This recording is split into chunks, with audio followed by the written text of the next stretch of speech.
Echémosle un vistazo a esta foto. A mí la verdad, me deja totalmente sin palabras. Dos genios del cine, reunidos pasando el rato, el director del Padrino junto al director de Los Siete Samuráis. Dos leyendas en presencia de uno del otro. E increíblemente, no estamos aquí para hablar de ellos, sino del director que tomó esta foto en 1978, y me refiero a Ernst Wilhelm Wenders, o Wim Wenders para los amigos. Reconocido director que se abrió paso dentro del periodo del nuevo cine alemán entre la década de 1960 hasta la década de los 80, aunque Wim empezó a destacar de los 70 en adelante, sorprendiendo con sus propuestas artísticas y cinematográficas desde el cine independiente para cambiar el cine alemán de esa época, que en lo más comercial se destacaba por su poco contenido artístico. Sí, se dieron cuenta, es casi exactamente lo mismo que sucedió con la Nouvelle Vague en Francia, pero eso lo analizaré otro día. Y uno de los aportes más importantes de Wenders es que cerró con broche de oro el nuevo cine alemán en 1984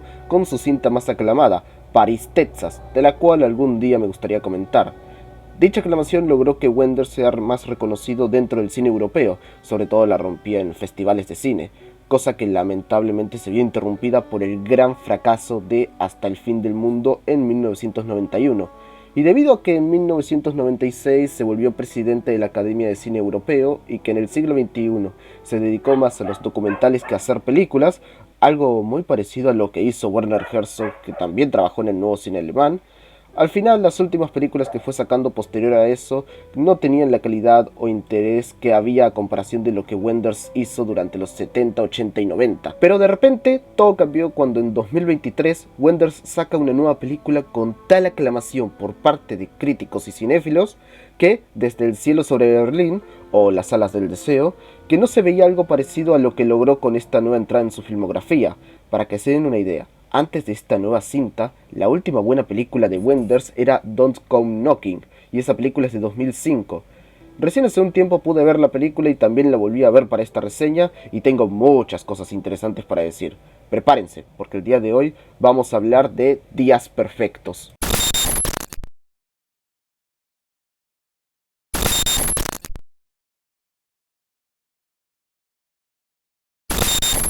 Con la presentación que he hecho, uno se preguntaría cuál es la fascinante premisa de esta película, y al final resulta que la película trata sobre un hombre común viviendo su día a día limpiando baños públicos. No, no es broma, esa es la idea de la película, ver a este japonés vivir días tranquilos teniendo un ciclo de vida completamente rutinario y en donde cada día puede tener pequeñas o grandes diferencias, lo cual en esta película se traduce a las interacciones que él tiene con otros personajes, que hacen que cada día tenga su propio sabor, pero de eso hablaré más adelante. Ya de entrada, la propia premisa, aunque puede alejar a algunos que quizás buscaban un gran drama desolador con esta película, para eso váyanse a ver algunas de las películas más antiguas de Wim Wenders, o váyanse a ver algún clásico de Kurosawa, viendo esto dentro de la propia película, te interesa más no poder, porque como bien se dice allá afuera, no importa qué me cuentes, sino cómo lo cuentes. Y esta película desde sus primeros minutos, con Hirayama despertando por la mañana, preparándose para el trabajo y yendo en su camioneta para el destino, logra atraparte de inmediato, porque de entrada lo vemos de forma cercana, ya que todos nosotros como él vivimos una rutina donde técnicamente cada día de la semana hacemos lo mismo. Por ejemplo, yo me despierto, voy al gimnasio, vuelvo a casa, reviso pendientes de la universidad, escribo estos guiones o me pongo a ver películas y series, almuerzo, me voy a la universidad, regreso a mi casa, vuelvo a revisar pendientes, sigo escribiendo guiones o viendo películas y series, ceno, hago unas últimas cosas, me voy a dormir y al día siguiente volvemos a lo primero. Pero no es solo eso lo que hace que conectemos rápido con Hirayama. También la propia dirección de Wim Wenders acompaña esta presentación con una gran puesta en escena, de la cual podemos darle mérito a Clementine Decrems y Tony Fochthammer, editores de esta película, además de un muy buen uso de las locaciones y la paleta de colores, de la cual podemos agradecer a Franz Lustig, quien ya había trabajado antes con Wim varias veces, pero aquí hace su mejor trabajo con él. Al final, todo este ambiente crea una cercanía con la que podemos quedarnos enganchados, y eso sin recurrir de ni un solo diálogo. Y es que aun cuando la película no es muda, el primer diálogo no aparece hasta el minuto 10 de película, y es justo de otro personaje, ya que el primer diálogo de Hirayama sucede recién en el minuto 13, e incluso ya para ese momento empatizamos completamente con él. Aunque seamos honestos, todo este tema de la presentación de ambiente y la premisa no funcionaría tan bien si la película no tuviese una buena narrativa, y de eso hablaremos justo ahora.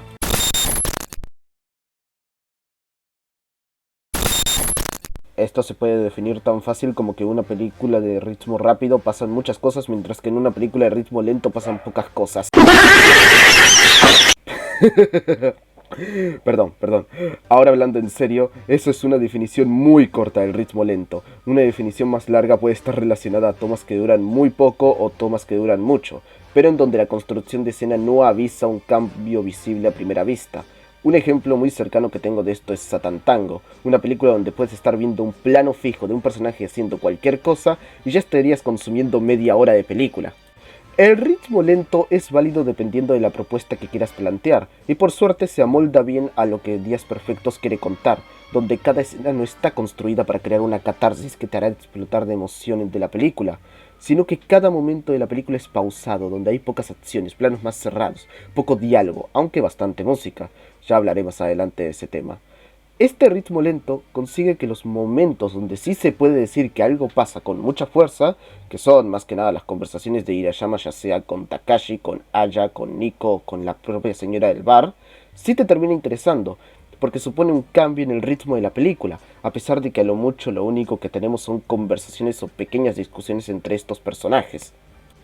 Esto ayuda bastante a la narrativa de la vida presentada en estas mismas escenas, porque son esas pequeñas acciones las que nos caracterizan tanto al resto de personajes como al propio Hirayama, lo cual también se ve reforzado por el simbolismo planteado. Un ejemplo rápido que se me ocurre de esto es lo que nos muestra de Hirayama regando sus plantas, viendo los árboles del parque o incluso agarrando una pequeña planta del parque para llevarla a su casa con las demás. Con esto podemos decir que Hirayama tiene una fuerte conexión con la naturaleza, lo cual es una interpretación muy válida, aunque yo personalmente me quedo con que eso también puede verse como una propia metáfora del día a día que vive Hirayama, donde decide quedarse con los pequeños momentos de estos días que consciente o inconscientemente le traen mucha felicidad, a pesar de que otros pueden decir que no sucede gran cosa en esos días. Esta narrativa de Slice of Life, donde lo único que termina importando durante la película es lo que la cinta muestra de las cosas ordinarias que vive nuestro protagonista, se ve bien acompañado por el guion escrito tanto por el propio Wim y Takuma Takasaki, del cual con el primero, tomando en cuenta el rumbo que tomó con su carrera durante todo el siglo XXI, que haya vuelto a su gran calidad con una película que rompe la narrativa tradicional de conflicto para darnos un slice of life, es algo que se puede decir que es bastante apegado a lo que el Wenders clásico haría, siendo una gran vuelta a los orígenes, derribando expectativas.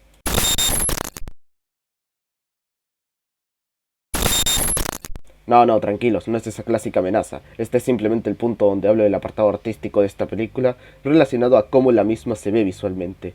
Y es que una buena dirección aprovecha siempre el lado técnico para mostrar y contar su historia con los propios recursos visuales que tiene a su disposición, idea recontra tergiversada por gente que cree que lo único que importa en una película es el guión, y que sentarse a analizar el apartado cinematográfico y alabarlo es como alabar los gráficos en un videojuego. Y afortunadamente para Wim, este aspecto que sentía que iba dejando de lado en su filmografía desde los años 90, aquí vuelve a destacar este aspecto en probablemente uno de los mejores apartados artísticos de todo el 2023.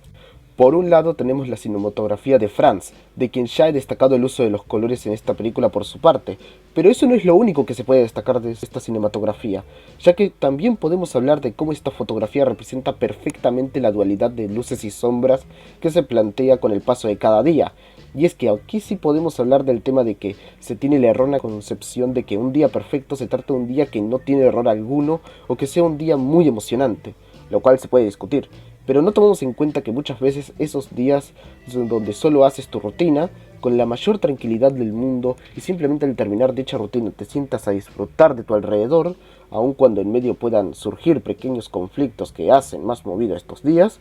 representa perfectamente las luces y sombras de un día rutinario, un día perfecto, perfectamente común e identificable.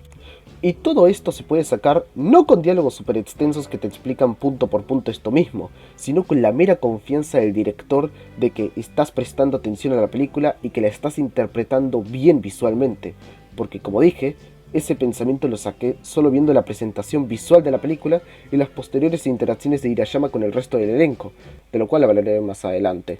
Ahora pasemos a otro punto importante de la película, el uso de las canciones, y es que técnicamente no hay banda sonora original en esta película, sino que constantemente en la misma vemos a Hirayama escuchar música en cassettes,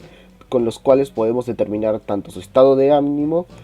como también las expectativas de lo que él espera en ese día en específico. Y dejando de lado el obvio hecho de que todas las canciones elegidas son buenísimas, este mismo propósito narrativo para el uso de la música termina ayudando a la propia creación del ambiente cálido que esta película quiere plantear, sobre todo en el final de la película, el cual voy a comentar más adelante. Y estos mismos cassettes donde se plantean las expectativas del día que Hirayama siempre tiene cuando se despierta para ir al trabajo, me da la oportunidad perfecta para hablar de lo que siempre diferencia cada día a Hirayama, y obviamente me refiero a las interacciones con otros personajes y cómo los ayuda en sus historias individuales.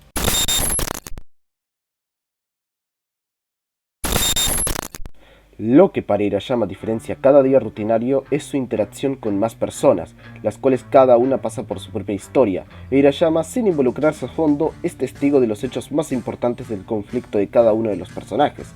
Esto refuerza lo contenida que es la historia, siendo algo más íntimo donde acompañamos a un personaje que no habla mucho pero que se lleva muy bien con absolutamente todos. Con eso, creo que es buen momento de hablar de lo excelente protagonista que es Hirayama, porque precisamente se siente como una persona del día a día, un señor trabajador que te puedes encontrar en cualquier lado, y la narrativa planteada con él, la cual no se diferencia mucho de algo que veríamos en algunas de las películas más clásicas de los hermanos Coen, ayuda a que empatices a verlo como una persona cualquiera, un ser humano con sus virtudes y sus defectos. De esto último lo haré dentro de poco. Y que sobre todo se ve potenciado por la excelente interpretación de Koji Yakusho, ya que con solo sus expresiones le transmiten mucha vida a Hirayama, lo cual solo logra que me den más ganas de ver trabajos de Koji, ya que aparte de esta película lo vi en Babel de Iñárritu, donde también hace un papelón impresionante, así que cualquier día de estos veré alguna otra peli suya. E incluso, la propia interpretación de Koji ayuda a que Hirayama tenga una interacción excelente con los otros personajes, desde Takashi hasta Nico, de los cuales son los personajes secundarios que más se abordan en esta película. Por un lado, Takashi es todo lo contrario a lo que Hirayama es, siendo alguien muy ruidoso y muy poco dedicado al trabajo, aparte de hablar mucho, pero que aún así el vínculo de compañeros de trabajo que Hirayama y Takashi tienen hace que lo terminemos apreciando, sobre todo cuando se va de la película, ya que su ausencia se hace de notar.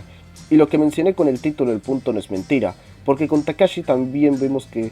él pasa por su propia vida, teniendo sus propias amistades e incluso un noviazgo, cosas de las cuales Hirayama no es más que un espectador, porque él nunca se involucra a fondo en este conflicto, lo cual puede parecer desinteresado por su parte o que se preocupa poco por su compañero, pero con estos vemos una conducta muy común, y es que todos somos espectadores de más historias, ni tú ni yo conocemos todo lo que viven las personas que vemos en nuestros días rutinarios, y eso no tiene nada de malo, porque cada uno vive su vida y a veces no hay motivo para involucrarse. Y ya después tenemos a la sobrina de Hirayama, Nico, la cual vive en un estilo de vida completamente diferente, más metida en la clase alta de Japón y más metida en las redes sociales, además de siempre pensando en lo que hará en el futuro, cosa que también contrasta con cómo es Hirayama, el cual prefiere siempre vivir en el presente que en el futuro, disfrutar de lo que la vida le da en este momento, porque si no, sin darse cuenta habrá desperdiciado su vida sin haber logrado nada, cosa que se nota que Hirayama no es un fracasado, es un hombre con una vida sencilla que encontró la felicidad. E incluso con la madre de Nico y hermana de Hirayama, vemos otro lado de Hirayama, ya que sin decirnos qué pasó, se nota que tuvieron una disputa en el pasado relacionada con el padre de ambos, el cual está en el hospital, y sea lo que sea que haya sucedido, Hirayama simplemente decide no ir al hospital, mostrando los defectos de lo que había mencionado antes, y es que volverse espectador de otras historias lo vuelve a alguien imperfecto, pero también completamente humano como mencioné. Y aun cuando las interacciones de Hirayama con otros personajes tienen bastantes diálogos, la película no pierde sutileza con estos temas, lo cual le añade bastante calidad a este guión.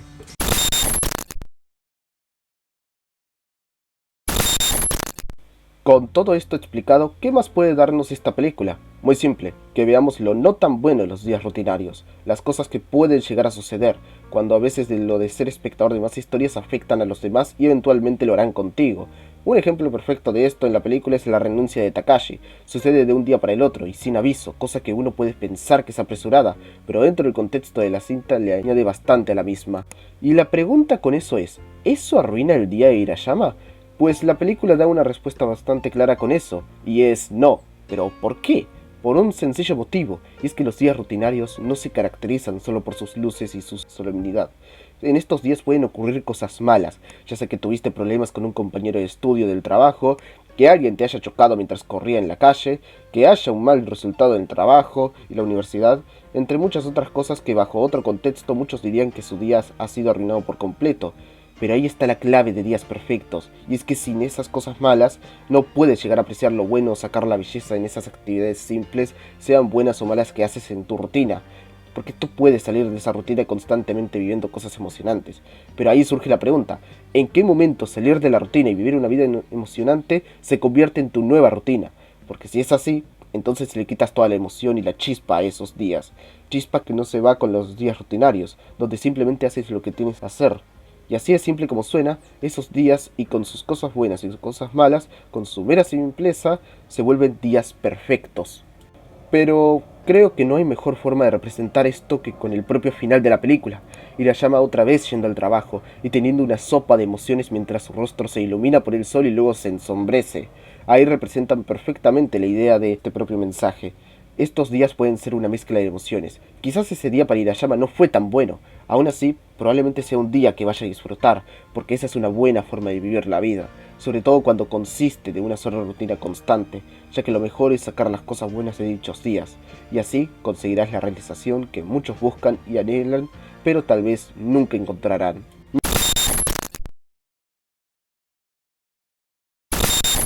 Miren, no sé si se notó a lo largo del video, pero me encantó esta película, y no solo no esperaba que lo hiciera por lo que mencioné de Wenders, sino también porque no esperaba sentirme tan atrapado por una cinta con esta premisa, pero su dirección, su actuación protagónica, el tema que trata y cómo lo cuenta, aparte de lo bellísima que se ve, convirtieron a esta película en mi segunda película favorita de 2023 y también en mi favorita de Wim Wenders. Y quién sabe, quizás la agregue como una película de confort y la vuelva a ver, cosa que no hice creo que con ninguna de Wenders. Y sí, sé que es chistoso el hecho de que el video pasado era analizando la peor película de Steven Spielberg y este de aquí sea hablando de la mejor película de Wim Wenders. Pero antes de ir cerrando, tengo algo más para decir, y es que mientras editaba el video, se me ocurrió una dinámica interesante cuando me tope con una película tan buena en estas reseñas, y es que marcaría dicho peliculón con esto: contemplad el King of Emojis, una marca sagrada que se la daré a cada película que considere una joya absoluta en que todos deberían ver. Y Días Perfectos tiene un merecidísimo King of Emojis. Y si se lo preguntan, sí, Superman del 78 también merece un King of Emojis. Perdón por no dárselo antes. Así que bueno, eso es todo por el video de hoy, gente. Si les gustó, denle like, suscríbanse al canal, que la mayoría de gente que me ve no está suscrita. Y también síganme en mis otras redes sociales para estar al tanto de otras opiniones mías, como también de actualizaciones del canal y los directos que hago con Cas. Se me cuidan y sin nada más que agregar, Tucán fuera, buen viaje.